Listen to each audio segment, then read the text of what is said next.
Hello and welcome to another round of Total War Warhammer 2 multiplayer online battle, whatsoever. Yes, we are on the map Bleak Dale, and today facing off are the Wood Elves and the Vampires versus the Lizardmen and the High Elves. For the Vampires, we have a front line of skeleton spearmen protecting 2 troops of Crypt Horrors, 2 troops of Graveguard with great weapons, and 1 troop of Stonesmen, the elite version of the Graveguard, the basic one. Then led by this whole army is led by Vlad von Karlstein, together with his White Knight, and 2 Vargulfs to chariot through. Then for the Wood Elves, we have 1 Treeman, 1 Spellsinger of Shadows on the horse? No, on the Unicorn.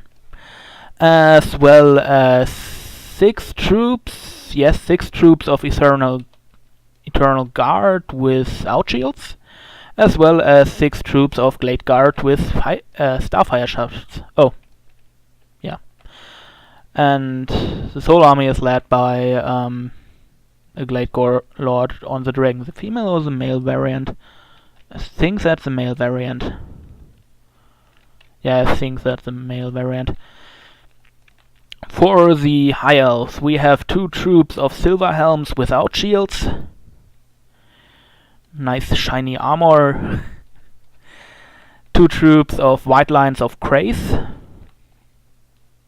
3 troops of normal archers, 1 troop of Eagle Claw Bolt Thrower, and back here 2 troops of Swordmasters of Hoeth. The whole army is led by 1 Mage of Life and Tyrion, both on foot. Then to my army I brought 1 troop of Skin Cohort with Javelins, and 2 Skin Cohorts without Javelins, and 4 whole units of Temple Guard, just to bring some kind of elite army, led by Lord Master Mundi and Skink Chieftain on his mount, an ancient Stegadon, as well as 1, how is it called? Bestelladon with a Revivification Crystal. Yeah. So, let's start the battle. I didn't knew this map had water, but I was quite happy when I found out, because my skinks get a bonus in water. It's honestly the first time I've ever taken advantage of that aquatic skill. I guess on Brion, or whichever map it is in Bretonia, where there is a swamplands in the middle with little forests.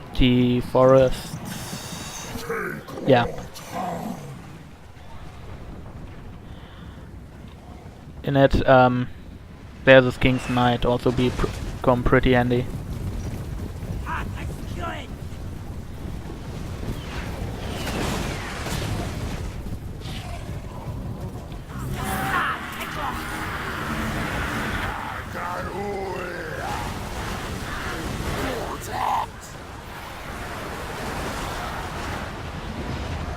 Here we kind of have single confrontation of the Elf and the Lizardmen together against the Vampire accounts, while the Wood Elves take their time to march up.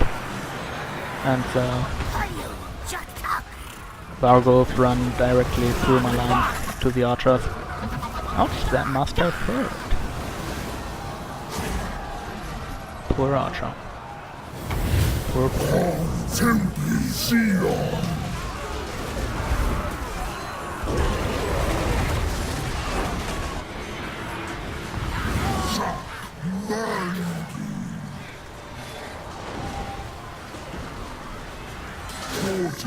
I think the Revivification Crystal is a bit too cheap for what it can do. I mean, if it's focused, it's gone pretty fast, especially if the enemy brings a lot of more piercing missiles. But still, it's quite a good frontline combatant.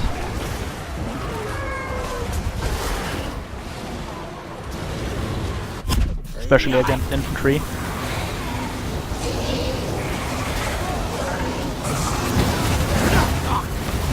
And it also can heal, just for like 100 more.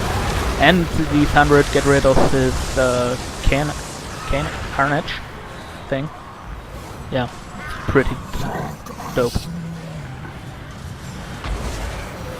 Should at least cost as much as the solar engine.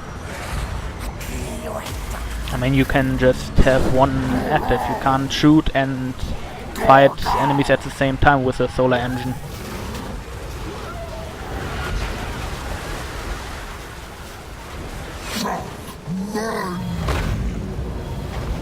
And then for the damage it does, as well as for the debuff, it might be a bit too much if you keep it really in battle or just let it fire. Well, if you apply the debuff correctly, it can hurt pretty bad. And we're here. There we have a Dweller from below. Don't know if this spell got debuffed, but yeah, I guess in earlier versions it would have devastated the Graveguard completely.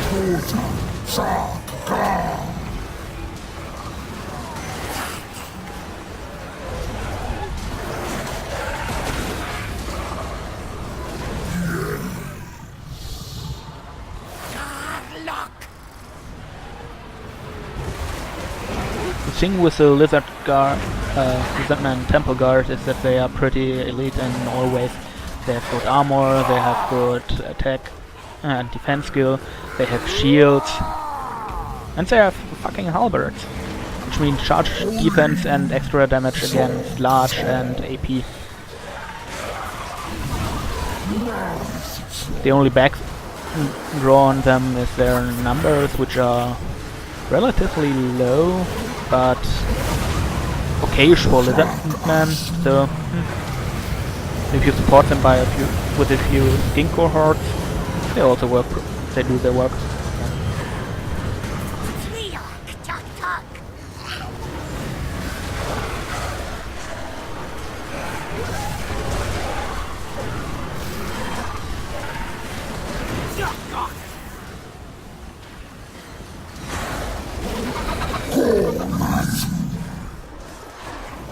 Back here we have the dragon fighting a few silver helms who ride into the forest, which is pretty dangerous for them.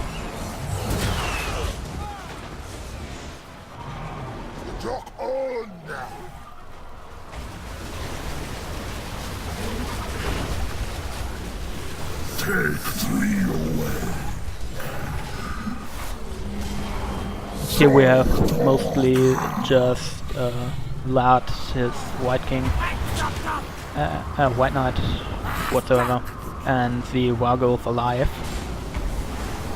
Lad is pretty tanky with his heal spells and his life absorption, and hard to hit since he is an infantryist unit, small unit. So no, it doesn't work too good. Here the swordsmaster or poet are peppered by arrows. It's really painful for them. Not having shield and so. And at this moment I decide, well, forget about Vlad. What will he do? Kill a few people while I run? Yeah. At this point we need to engage the Wood Elves, or else they might become a problem later, especially when they focus fire on my big lizards. The dinos, to name them.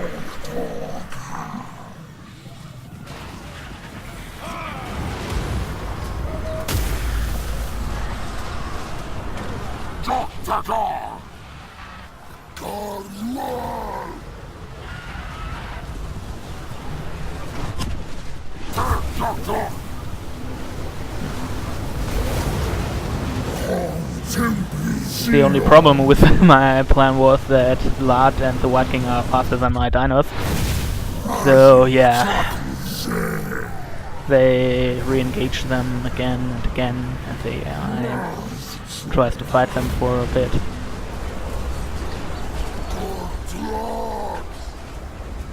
And again, another vortex spell that completely misses everything. At least it didn't run into my troops. The ruination of cities though was nice-ish.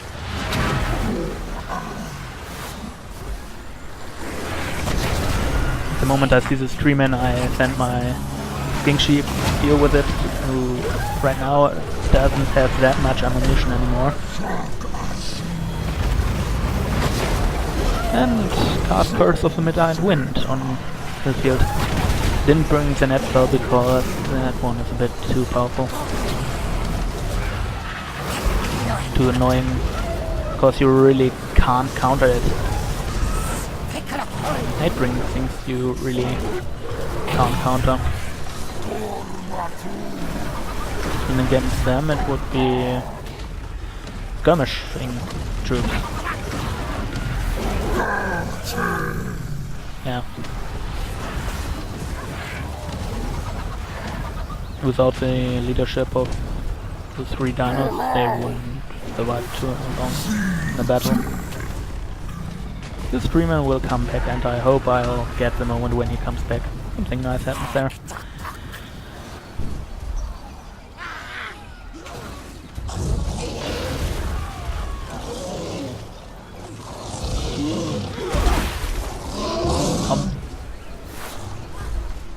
Yeah.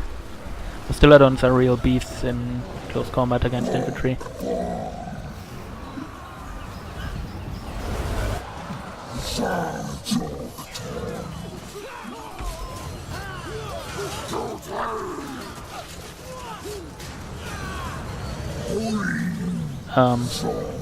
One moment. Yeah, they have magic damage, so I didn't cast it without reason. I was kind of wondering, I knew they had fire damage, but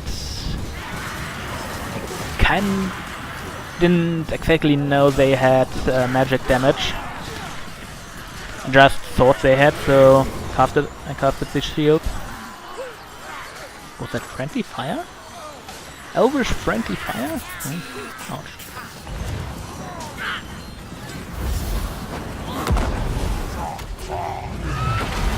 And the dragon lance.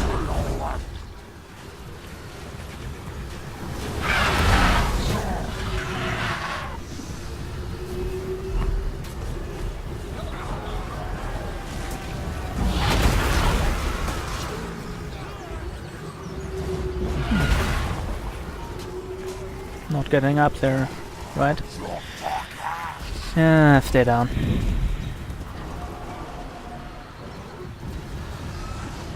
At this point I decide to at least kill the White King. And their human. Damn, I didn't catch the moment when he came back. My skink was running into him and knocked him over. It looked funny. Oh, come on, it really does. It did.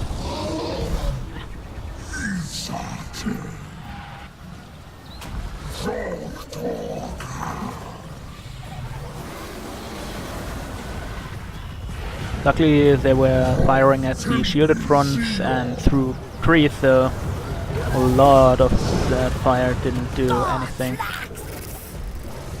And also into the magic couple, which negates magic damage by 44%. Words.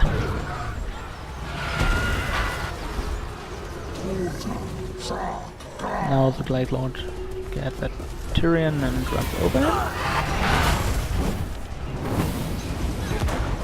While my dinos are coming for them. Again, partially ignoring Vlad after locking him there in combat at his regeneration maximum. this point they flee, and with that we have had the battle in our hands. Let's see how it got. Well, those two just shoot through everything, as well as the temple guard. The skinks also did something, probably through them having the aquanic whatsoever bonus. The bonus where they get better in water, so... or at least don't take maluses in water whatsoever. The Bastiladon mostly kept my leaders alive and my temple guard alive and just kept everything alive, together with Master Mundi's Apotheosis spell. Yeah. And the King's Chief did also do a lot of stuff. Probably also with his Gatling blowpipe. That thing is really weird. Then for the vampires, the skeleton frontline didn't do too much since they were skeletons. Go figure. They're there to die. The Grave Guard did okay against Temple Guard, specifically. The Lizardmen didn't do too much. I don't know if they have armor piercing, but they should at least have anti-infantry. I don't know what happened to them. I wasn't really paying attention. And the Scriptoros got shot down by the Temple Guard with halberds, which I wouldn't have charged them in, but hey, luckily he did, and I'm thankful for that. Also the Wargulfs did die to the halberds and the 3 dinos, basically 2 dinos, but yeah. They didn't came to focus too much the troops, luckily. For my ally, Tyrion did an amazing job at killing a lot of things. As well did the White Lions and the Swordsmasters, while some of them were shut down early probably by the archers of the Wood Elf player. But the rest could kill a lot of Eternal Guard, since the Eternal Guard doesn't stand really much of a chance against White Lions and Swordmasters, of course. The Bowmen probably would have been better at the left flank, since, yeah, my enemy mostly brought troops with shields or armored troops. Well, Elf Bowmen are not that good against, but this one got a few kills, which is good. But who could know how the enemy would have deployed? The Silverhelms did a lot of harassment. Well, I didn't explicitly follow them, so I just have to read it from their few appearances I noticed, and their kills. And the Eagle Claw Bolt Thrower was mostly focusing on bigger units, so it got a good amount of kills and also did a good amount of damage against the Dragon and the Vargulfs and the Crypt Horror. Then for the Wood Elves, their Glade Lord didn't even top Tyrion's amount of... did even top Tyrion's amount of kills. And with that shows that the Forest Dragon is good. A good unit. You're see way too rarely. The thing is, before the Mortal Empire thing, he was kind of weak. Especially since he didn't have the breath attack. I mean, he could deal damage, but he was kind of squishy. You had to be careful where you sent him in and such things. The Spellsinger of Shadows also casted a lot of spells which damaged my troops and the troops of the High Elves.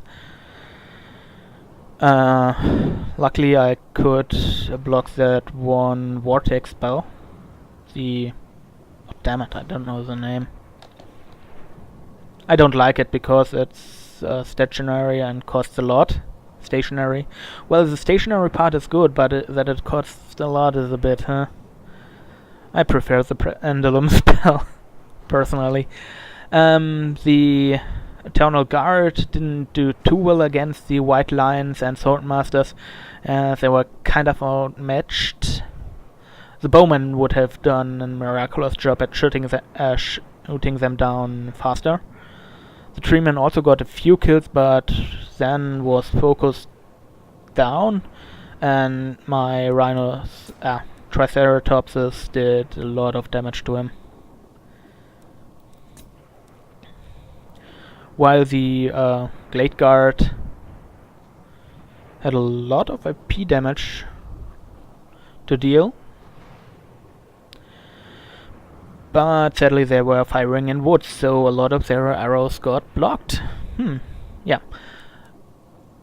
So, yeah, it was a good battle. I thank these people for playing this battle with me, and I hope you had fun. Have a nice day. Bye. No, really, go away. Go away!